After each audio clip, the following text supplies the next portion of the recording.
Captain Locke sat in the cabin, alone, save for the dead loggers. He glanced over at them. The storm had been brewing for a week, and he had long since run out of food. He was starving. A sick idea had infected the living man's mind, one he didn't want to think about. It was vile. Even the thought churned his stomach. He would have removed the temptation if he could. The snow was piled up past the door. Even with his magic, he couldn't fight through the storm to remove the dead. No, all he could do was sit and wait. His stomach gnawed at him. Yet in his distress, Captain Locke didn't notice the spirit that hung in the air. Its malicious intent slowly wove into a sinister spell. The poor man was unaware of the fate which seeped into him. His hunger grew, and his will faded by the day. He began to justify things which would normally be unthinkable. His rationale was warped, and he took a knife to the dead. Soon the sick sound of roasted human flesh filled the tiny hovel.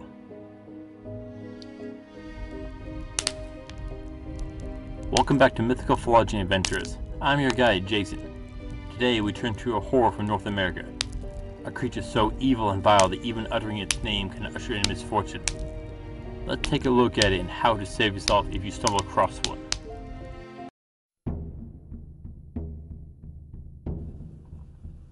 This monster comes from the Native American tribes. It is widespread from the Great Plains to the eastern coastlines and up to the north. Their influences are felt.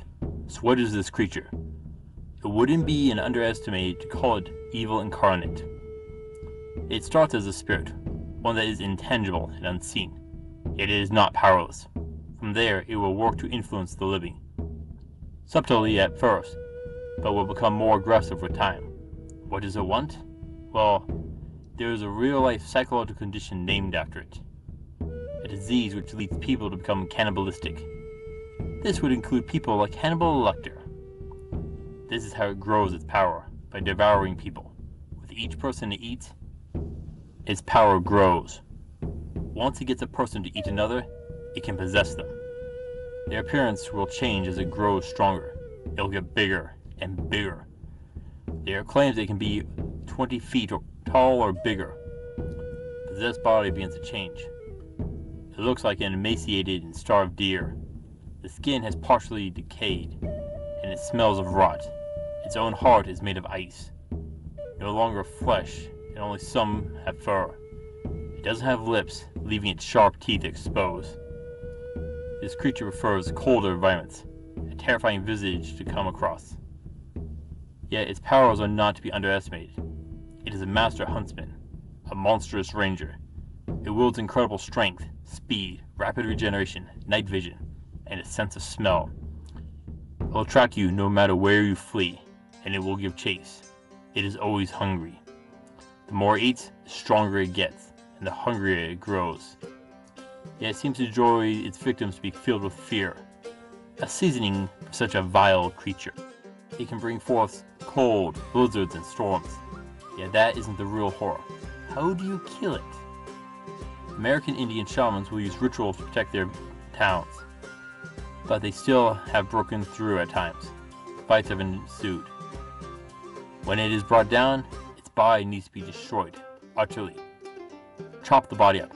I would recommend a silver axe to do this. Silver has been known to turn its possession powers back on it, thus breaking the bonds which binds the spirit to its stolen body.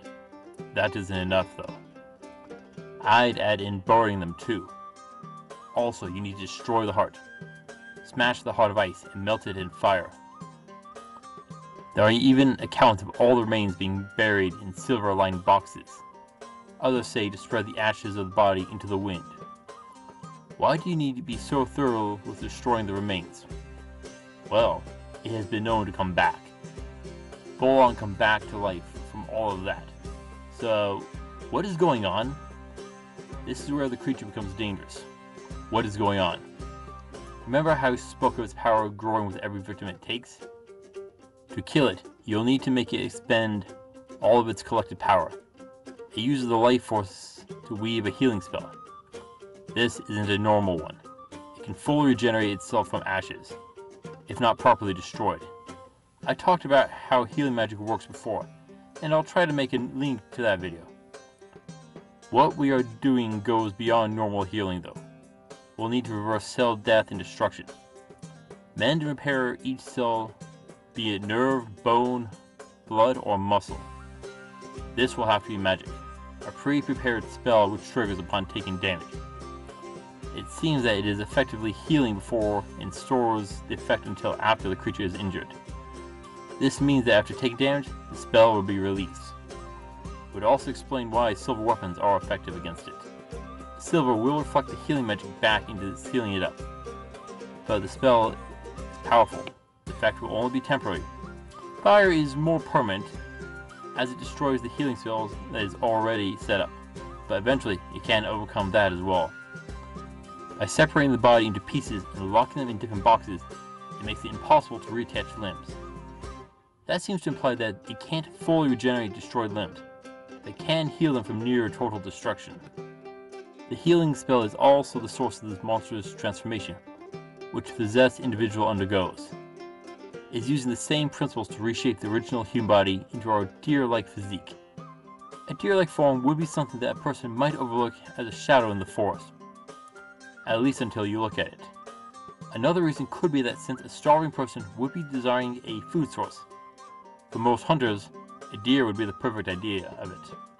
The gaunt and sickly deer would serve as the perfect mockery of what the hunter was seeking.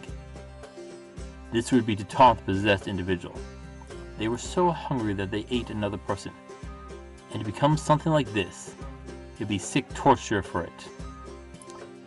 Due to its preference for colder weathers, the fur from the deer will help shield it from the cold itself.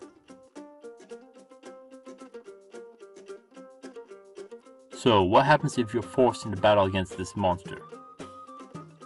Well, let's start with the spirit form. Let's avoid bringing it in. So, don't speak of it. Not one word. Also have your clerics and shamans enact the rites and rituals to protect you. After that, it is when it will possess someone. That only happens when they are hungry. Lost in the woods, a series of failed hunts. So, to be sure you are never in this situation, don't find yourself there. Yeah, stupid but honest answer. Always have your food in your bags, travel rations that will preserve well. Learn to hunt, fish, and forage. Even in the winter, you can find food.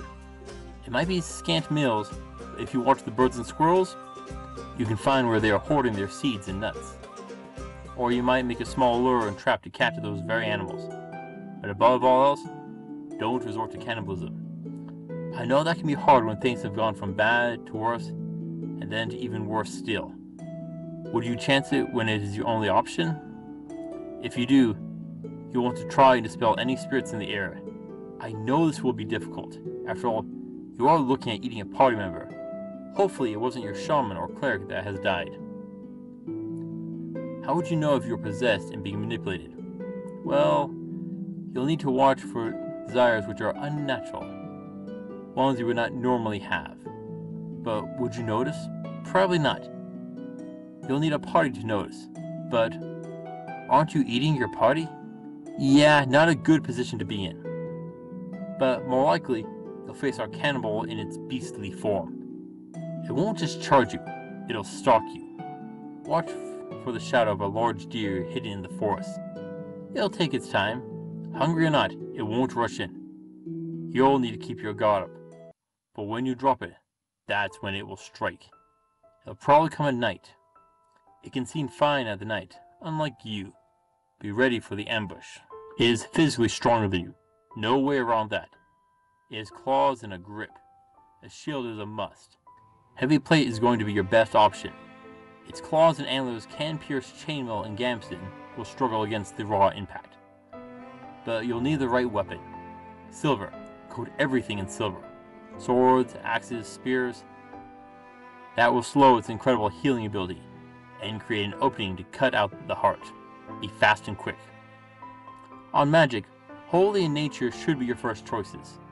Shamans, clerics, priests, druids should be on call. Those arts will inflict damage and push it back. I never found an example of someone successfully exorcising it. Possibly shame for committing cannibalism makes it difficult, or it could just be too powerful. Maybe if you find a new one that is still weak after only one meal, you could succeed, but they are usually alone and isolated. It has some magic too. Be ready for sudden blizzards and cold blasts. Having some heavy cloth and gamson will help shield you, but have it under your heavy metal armor. You don't want it to freeze to your skin. Fire magic may push it back and give you an opening. Your goal is the frozen heart. Cut it out, and then you'll need to decide which option you want to try. Crush it with silver, burn it, and scatter the remains, or do you want to bury it in a silver-lined box? It is unsure which is more likely to permanently finish it off.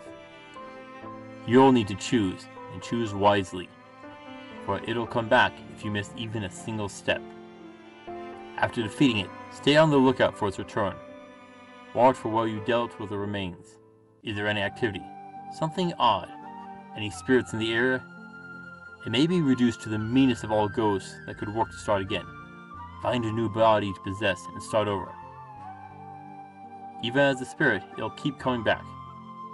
This is a creature where there is no such thing as overkilling, why I'm giving it a 9 of 10 for difficulty. It is physically dangerous. The skills of an apex predator, tracking, night vision, regenerative powers, cold magic, and the ability to come back from the dead. Not to mention that it can mess with your head. This is a dangerous beast that you should take every precaution against.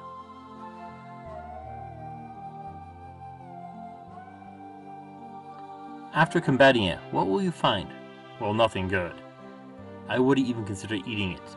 Nope, not if it was the last piece of food in the world. I'd rather starve than just this cannibalistic beast. Why? Too high a risk of being possessed. The fur and skin could be tanned and would make a good cold resistance, but high chance of cursing you. The antlers and bones can be used in staves, wands, and potions, but be warned. They will only be useful for the dark arts, curses, and plagues for foes, if you don't fall prey to the magic first. Honestly, when it comes to this one creature, take nothing. Destroy every single piece of it. Fire and silver. Turn it to ash and bury it in a silver box. Do everything conceivable to make sure it never rises again. If it comes back, it will want revenge, and it will take its time to make it happen. Even if it can't regain its physical form, it could still influence and corrupt you.